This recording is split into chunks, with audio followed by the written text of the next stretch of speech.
En Congreso Radio estamos acompañados del congresista Víctor Flores, él es representante de la bancada Fuerza Popular, además representa a La Libertad y presidente de la Comisión Investigadora Multipartidaria para fiscalizar e impulsar la tercera etapa del proyecto especial Chavimochic en La Libertad. Congresista, bienvenido. Muchísimas gracias, es un placer para mí estar en esta radio tan importante y a sus órdenes.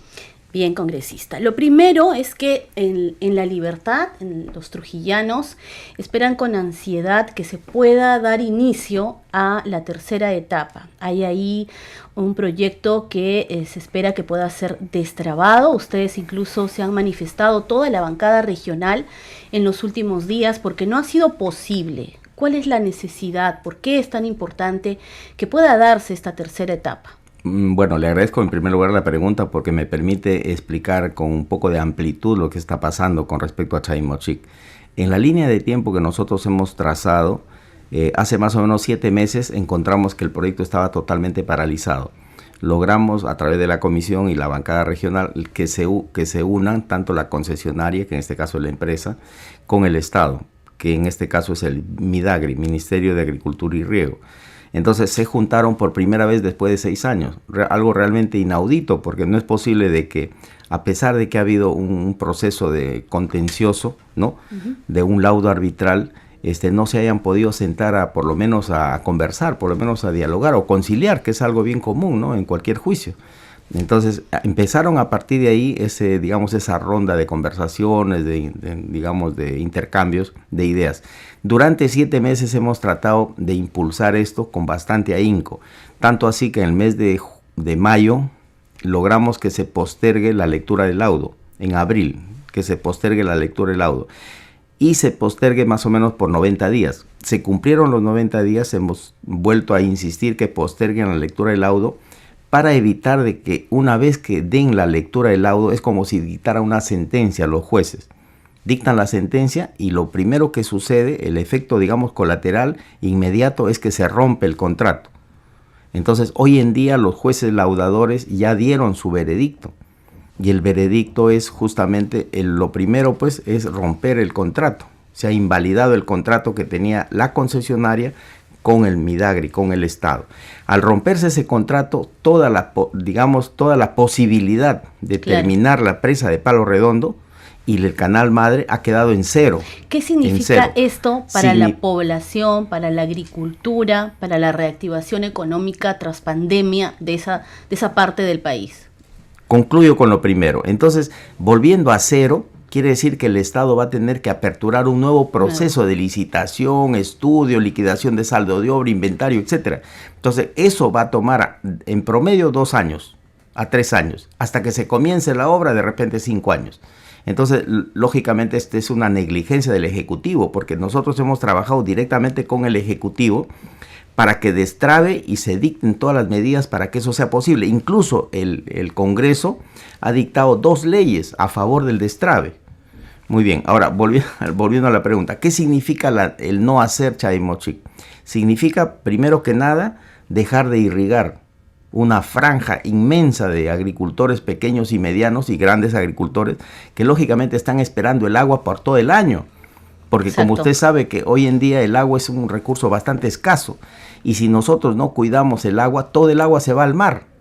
Entonces, en vez de que el agua dulce se vaya al mar, lo que debemos hacer es aprovechar ese recurso y favorecer la segunda y la primera etapa de Chavimochic, ¿no? Que hoy en día están necesitando agua para que siembren todo el año y puedan producir 2 veces al año. 1, 2. Necesitamos agua para la población. El agua tan necesaria hoy en día está bastante escasa y necesitamos asegurar ese suministro de agua. Entonces, aparte de eso, también la generación de energía eléctrica. La represa de Palo Redondo aseguraba la generación de energía eléctrica hidráulica, de tal manera que es una energía barata y masiva, ¿no? Entonces, todo eso se pierde con este retraso de obra. Y a su vez, ¿no? Puestos de trabajo. Miles de puestos de trabajo, miles de jornales no pagados, miles de salarios no cobrados, etcétera, etcétera, ¿no? O sea, en realidad son pues un promedio de perjuicio para unos 500,000 personas, ¿no? ¿Cuál es la invocación, congresista? Desde el Congreso más usted que ha nuestra señalado, invocación, ha recordado que ya son dos intentos también del Parlamento Nacional por destrabar esta situación. Es. Más que nuestra invocación, en nuestro pedido ayer he tenido una reunión justamente en el presidencia del Consejo de Ministros con el primer ministro y con la ministra de Agricultura, donde estamos pidiéndole al nombre de la Comisión Chay-Mochic y los parlamentarios de la Libertad que nos fije un cronograma. Porque una cosa es que ya se dio el laudo, ya se regresó a foja cero, a partir de ahora queremos un cronograma claro, explícito, donde nosotros nos vamos a encargar de que ese cronograma se cumpla. Porque si no, vamos a dejar que esto se desarrolle, sabe Dios hasta cuándo. Y el desarrollo de esto no puede esperar más. Esto como parte de su labor de fiscalización y de control político que le toca asumir como representante del pueblo. Así, ¿no? Es, y como inclusive hemos comprometido a la ministra, junto con el primer ministro también, que el control no va a ser cada 15 días o cada mes. El control va a ser semanal. Todos los martes a las 3 de la tarde va a haber una reunión de control para ver el avance. Hasta ese punto estamos llegando. Ojalá que se llegue a buen puerto, congresista. Y rápidamente, ya para finalizar, usted quería informar a la población sobre un proyecto de ley que beneficia a los bomberos. Bueno, dentro de los muchos proyectos que está manejando mi despacho, por ejemplo, para Trujillo son los problemas, los temas emblemáticos de la Libertad, ¿no? Por ejemplo, y de Trujillo sobre todo. La recuperación de borde costero es uno de ellos, el relleno sanitario es otro, la planta de tratamiento de aguas residuales, porque increíble, Trujillo es una ciudad tan grande con un movimiento de crecimiento enorme y un consumo de agua que no tenemos planta de tratamiento adecuada, como si lo tiene Cusco, por ejemplo, ¿no?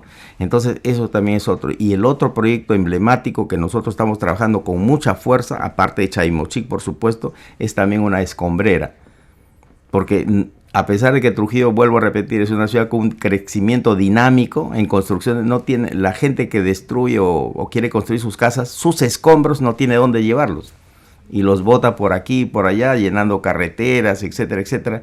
Y eso no es así. Tiene que haber un sitio donde concentrar los escombros. Por otro lado, en el tema de los bomberos, el proyecto de ley para los bomberos es hacer de que los bomberos recuperen, ¿no? O logren, digamos, un poco más de atención por parte del Estado, porque los bomberos, como sabemos, su labor es 100% altruista y 100%, pues, digamos, de un voluntariado sin ninguna medida. El grado de entrega que tienen los bomberos para la sociedad es total.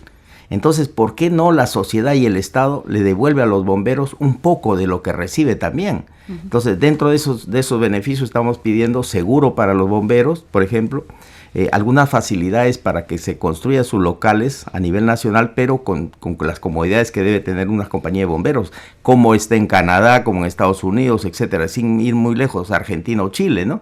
Y tercero, también necesitamos que los bomberos tengan el seguro social, que ya lo dije, algunas facilidades para el ingreso a los puestos públicos y facilidades en la educación, en la profesionalización de los bomberos. Y finalmente, pues, que se le dé facilidades para que las donaciones que reciben los bomberos y que podrían recibir en el futuro sean liberadas rápidamente en las aduanas, que hoy en día es un cuello, digamos, sí, bastante difícil de desatar, un nudo muy difícil de desatar, ¿no? Eso es lo que estamos tratando de impulsar. Muy bien, congresista. Sin duda tiene otras iniciativas legislativas también que podríamos seguir conversando y que van a ser materia seguramente de una nueva entrevista prontamente. Muchas gracias, congresista. Muchísimas gracias. No quiero irme sin dejarles también la última iniciativa que hemos trabajado a nivel del despacho, que es sobre la conservación, la preservación de una especie que está en extinción, una especie vegetal, que es el árbol de la quina.